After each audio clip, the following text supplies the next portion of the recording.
Hello everyone, my name is David Wakeforce and I'm going to create a series of tutorials on ice kinematics. There's been a lot of talk that a lot of people can't get it to work, and I think I can help you guys. So without further ado, I've been trying to record this for a while, so I've run into numerous problems. I'm going to create a series of nulls. I will try to go quick. Uh, and I'm going to move our nulls in one unit in X, one unit in Y, and one unit in Z. To better see them, I'll change our last one to rings, and I will change these to rings, color them for make it even easier. Our rig, I'm going to hide that, but the way that I hide it is I'm going to change the display of it to none. If you just hide it normally, you're not going to be able to see your values on that. That's frustrated me for quite a while, so a heads up, don't hide your rig. I'm going to parent these under null 4, and now to utilize ice kinematics, you need to understand matrices. Matrices are the fundamentals of 3D graphics, defining the scale, rotation, and translation of your points in space. On our rig, I will create an ice tree. I will import our null 4.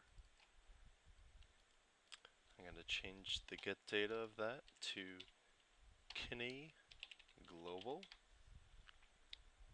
I'll import a set data node, plug that into value, change this to anything just to display it, my variable, execute that, and now I'm going to show values on our matrix 4D as numeric. I'm going to move them up out of the way.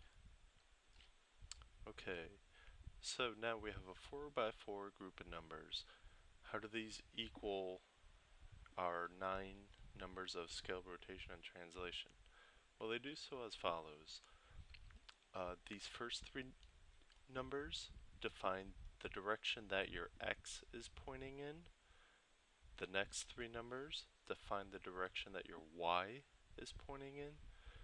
The next 3 row define what direction your z is pointing in.